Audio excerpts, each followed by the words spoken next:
Okay, so this is my second video on subjunctive mood. So I will be the reading of my notes as from similarly onwards now. So similarly to what happens in Spanish, the two main uses of present subjunctive together with past subjunctive in English seem to evidence that when using this mood, not only is this the meaning of unreality for grounded, a semantic perspective, but also it is a specific type of syntactic structure, subordination, that triggers its use. This is a syntactic perspective. So Di Tullio in 2005 goes on to say that the subjunctive mood in Spanish may also be used to signal meanings related to politeness.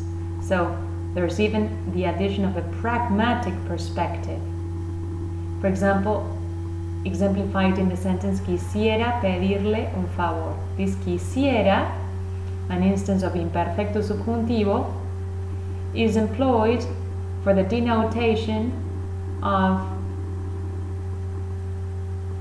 a meaning associated with a favor which entails an imposition on our interlocutor.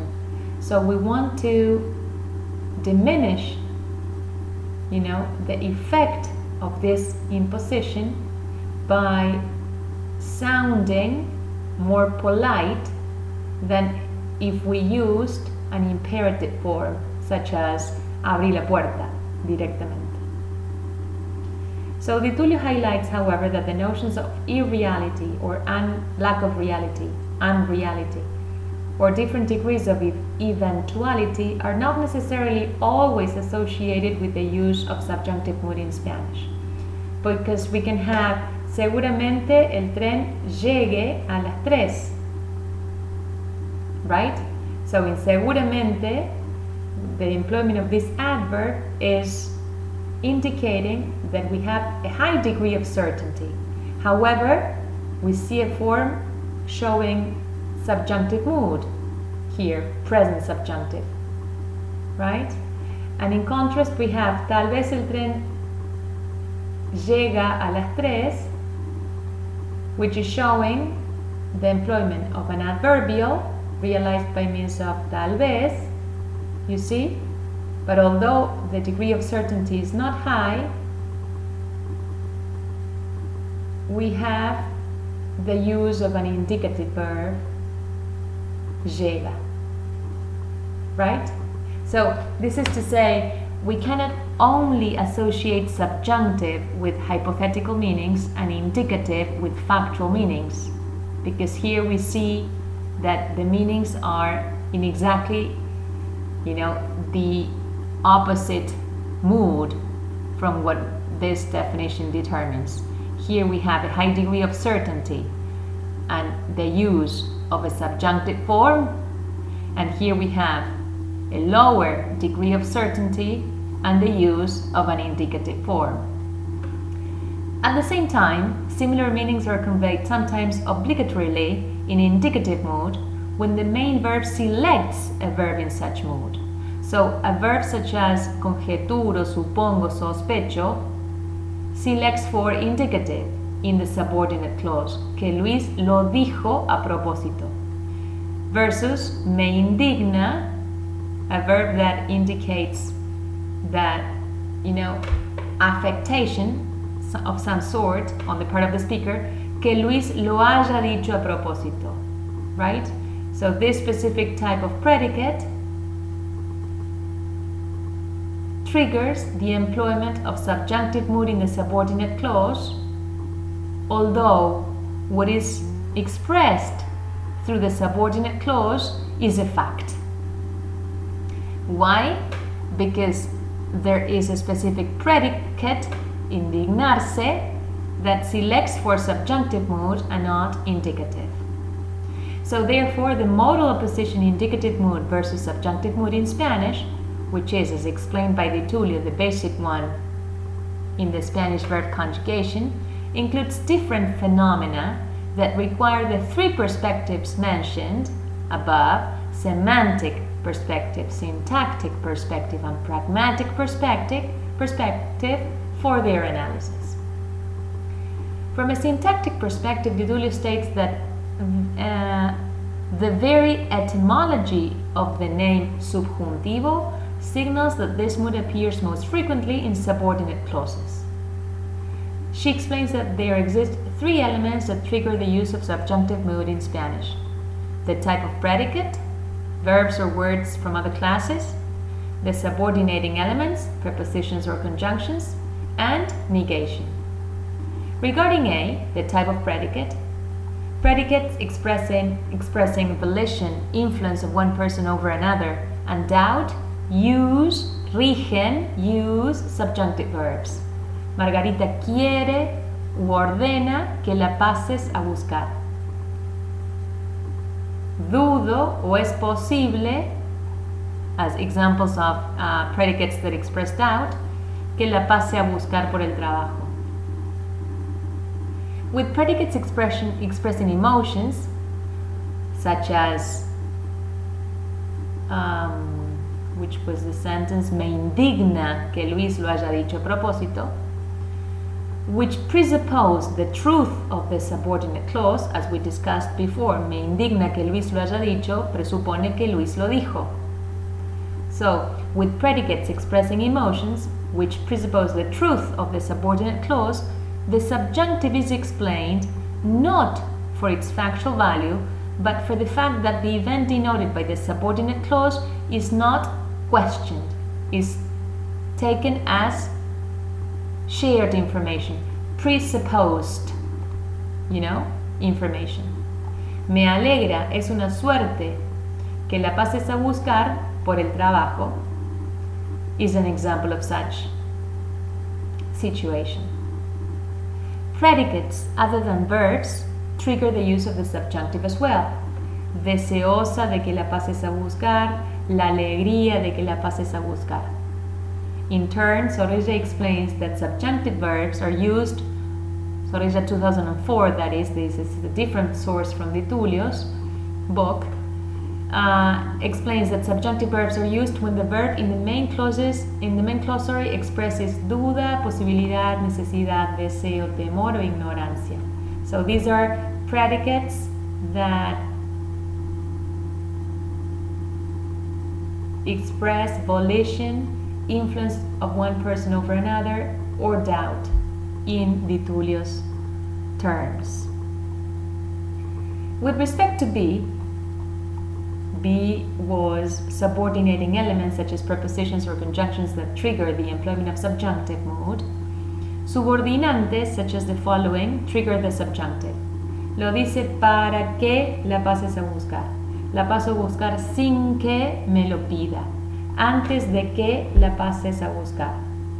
Similarly, in Zorrilla 2004, we find the following expresiones y locuciones conjuntivas as triggers of this mood. A fin de que, para que, a menos que, antes de que, con tal de que. So here is a case in which we don't focus so much on the meaning denoted, but more on the syntactic structure, the subordinating conjunctions that make the employment of subjunctive mood in the subordinate clause obligatory. As for C, here, that negation is one of the triggers for subjunctive mood in Spanish. Negation of some verbs, such as creer, is the same, semantically speaking, as verbs which select subjunctive mood, for example, dudar. So, no creo que la pase a buscar is the same as dudo que la pase a buscar. So, the negation of creer triggers the employment of subjunctive mood in the subordinate clause. Zorrilla notes that it is verbs of speaking or thought in negative form that select subjunctive mood. No aseguro que lo sepa, no pienso que venga, no dijeron que lo echarán, no creo que haya aparecido. Zorrilla follows the esbozo de una nueva gramática de la lengua española and classifies subjunctive verbs as belonging to two classes, subjuntivo potencial and subjuntivo optativo. The former refers to actions conceived of as doubtful or possible. The latter points to necessary or wished for actions. She notes that both types may appear in independent and subordinate sentences.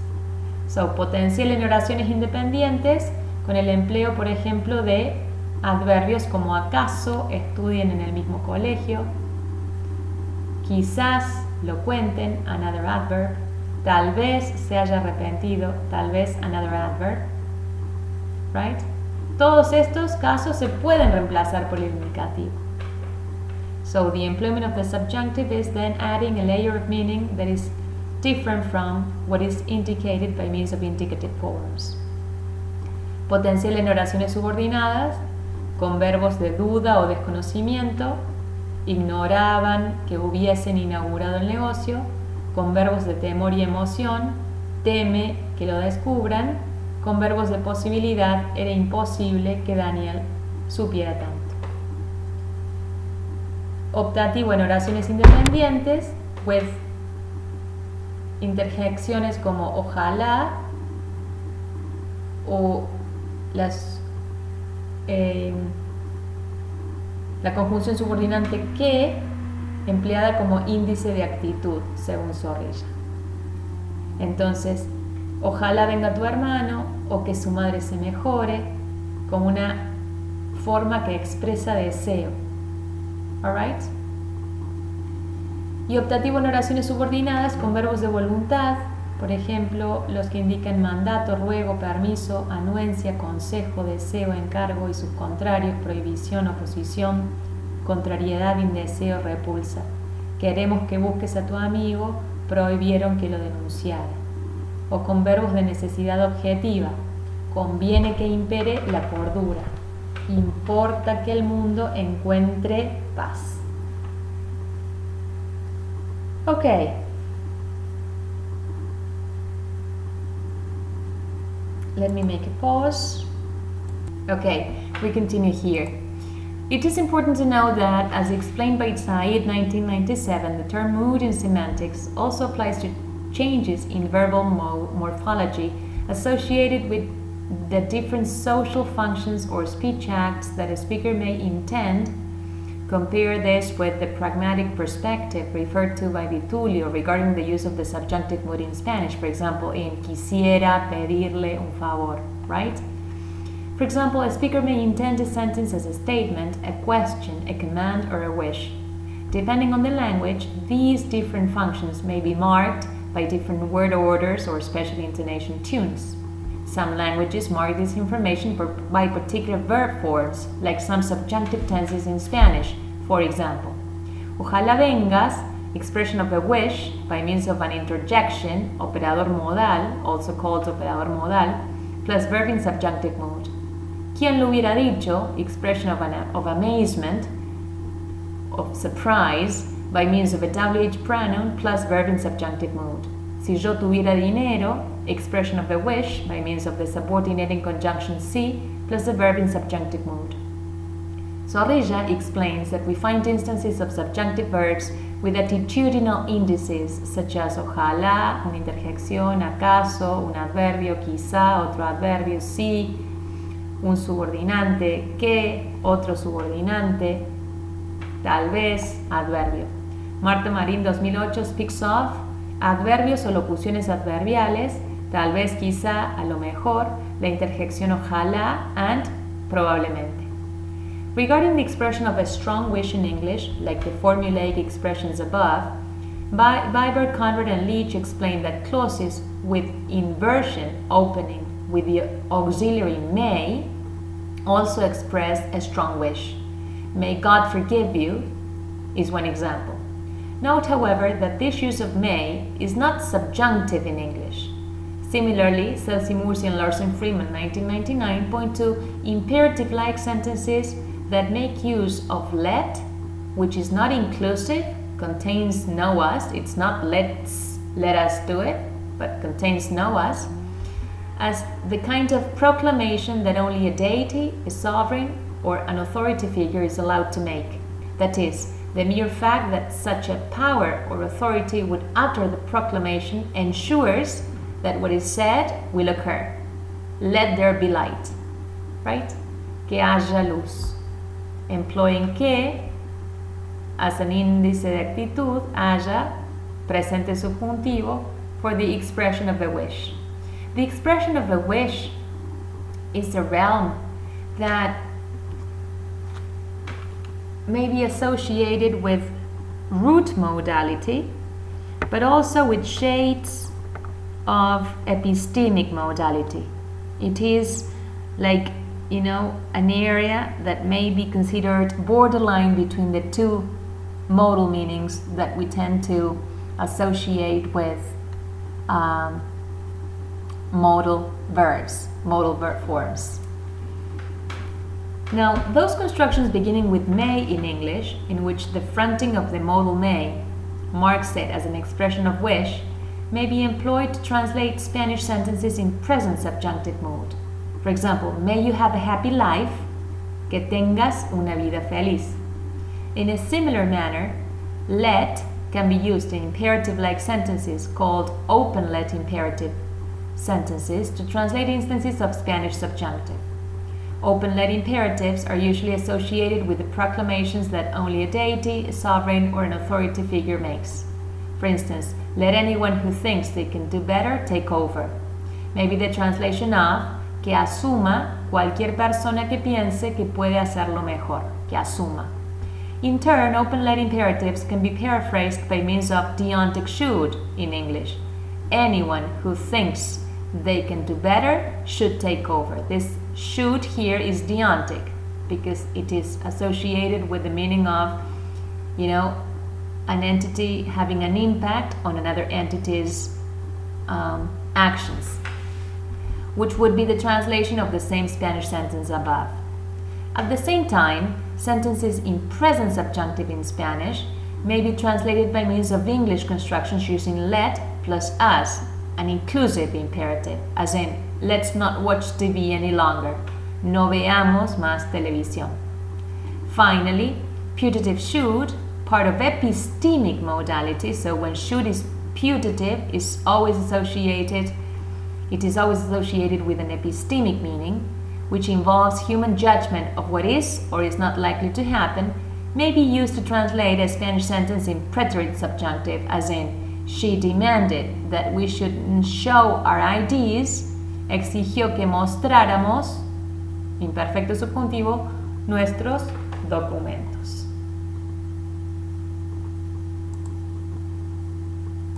Now, speaking of putative should, I would like to, go to some specific note of mine that I have prepared using as a source Grimmerman Quirk, 1990, page 295. Sorry, 295. So the note says, the modal auxiliary should is used extensively, especially in British English, in that clauses to convey the notion of a putative situation, that is to say, one that is recognized as possibly existing or coming into existence. So I am surprised that he should feel lonely. I am surprised that he feels lonely. While one questions the loneliness, that he should feel lonely is a way of questioning it. Two, accepts it as true. Here, as often, the difference is mainly one of nuance, since the factual bias of the matrix clause, the fact that it says, I am surprised that, therefore, if I am surprised about something, something has actually taken place or has emerged as the case, overrides the doubt otherwise implicit in the should construction. So the factual bias of I am surprised that has more weight, overrides the doubt that is implicit in this rendition, in that he should feel lonely. On the other hand, the non-factuality of the situation expressed by means of putative should is clearer in these examples. And let's consider the examples. It worries me that their only child should travel alone. It is unthinkable that they should ever deny my requests. I prefer that she should drive. I am anxious that I shouldn't be in the way. they've arranged that I should absent myself for part of the committee meeting, and I can understand their eagerness that you should be the main speaker. The expressions in the matrix clause convey an emotional reaction, for example, surprise or worry, as in 1 through 4. 1 through 4. Or the notions of necessity, plan, or intention for the future, as in 5 through 8. For 5 through 8, the present subjunctive is preferred in American English. So from 5 through 8, I prefer that she drive, I am anxious that I be in the way, or that I not be in the way. They've arranged that I absent myself for part of the committee meeting. I can understand their eagerness that you should be the main speaker.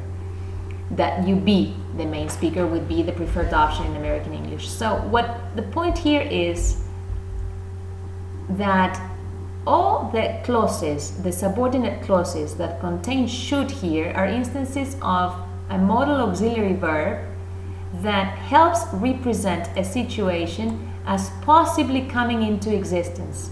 So the sentences that contain should, the subordinate sentences, that they're only child, that they should, that she should drive, that I shouldn't be, are all instances of sentences that, in terms of the verb phrase under analysis, we can say that it contains a modal auxiliary verb, should, plus a bare infinitive verb, lexical verb travel, deny, drive, etc. But the modal meaning that this modal auxiliary verb helps represent is a meaning of epistemic modality associated with a situation that may or may not be come into existence, that it may be or may not be the case. Be careful with thinking that the modal meaning is deontic only because we have a verb such as prefer here that entails one entity, having an impact on another entity's behavior, right?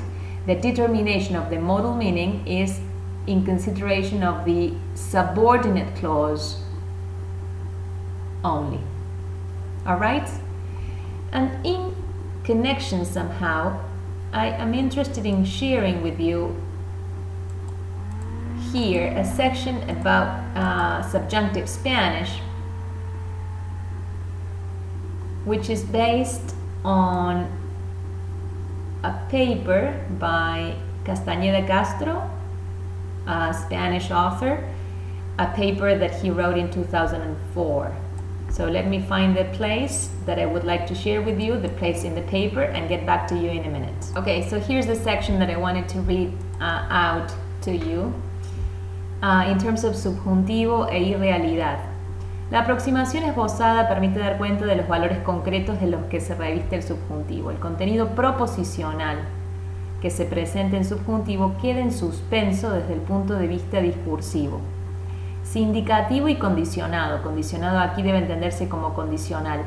Realizan una actualización efectiva poniendo, si aplicamos la metáfora del ajedrez, fichas en las distintas regiones del tablero epistémico que comparten los interlocutores, es decir, remiten a situaciones efectivamente factuales. El subjuntivo permite apuntar a una región o posición y manejar el contenido proposicional como un contenido virtual, como una posibilidad, pero no cuenta como un movimiento, como una posición asumida por el interlocutor. Si cuenta como un movimiento, seguramente se expresará tanto en indicativo como en condicional, en un movimiento posible, asociado, por ejemplo, posible del futuro.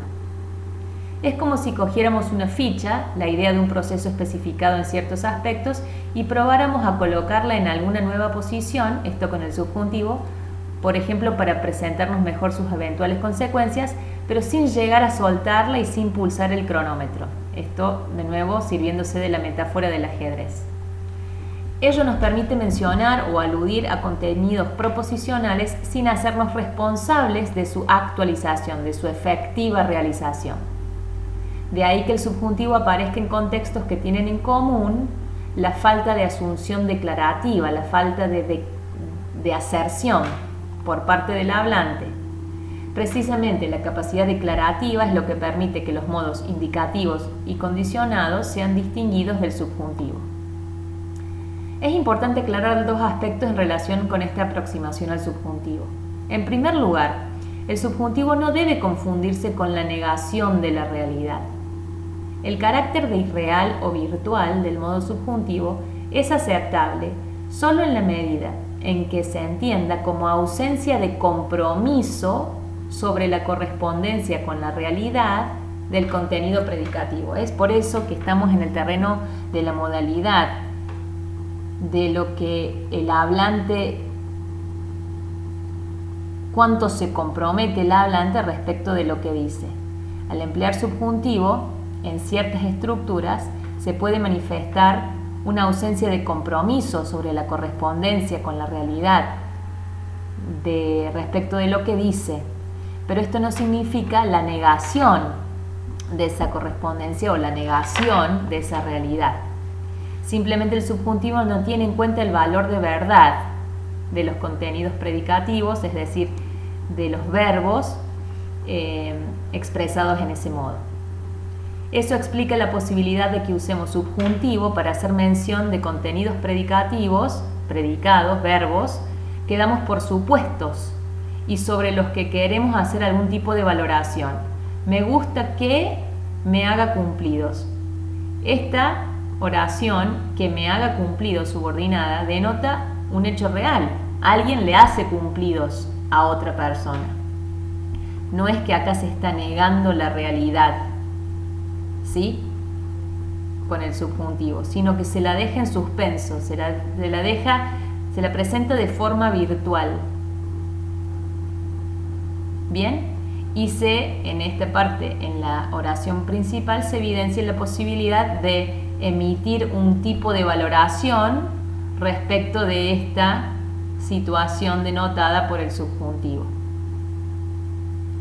Lo damos por supuesto a lo denotado por el subjuntivo. Presupuesto, como lo presentamos antes. Entonces se da en expresiones cuando queremos hacer algún tipo de valoración, pero también para los que son objeto de nuestra voluntad. Prefiero que te quedes. El prefiero, este verbo de volición, rige el empleo del subjuntivo aquí en la subordinada, pero no es que con la subordinada en subjuntivo estamos negando la realidad. Existe la posibilidad real de que esto suceda. No hay una negación de la realidad. O los que planteamos como posibilidades sin confirmar. Aunque me despidan, voy a decírselo. Esto puede ser muy posible, muy real, y eso no impacta, no impide el empleo del presente subjuntivo aquí. Bien. El hecho de que en contextos como los de 5 a 8 aquí el subjuntivo se interprete como signo de irrealidad o incertidumbre es consecuencia solamente de procesos inferenciales. A ver, las niñas, ya porque tuvieran prisa, ya porque no me conocían, no se despidieron de mí. Hay una inferencia aquí que es lo que avala el empleo del subjuntivo, no el hecho de que no sucedió, no el hecho de que se está negando la realidad, sino que es como que queda en suspenso.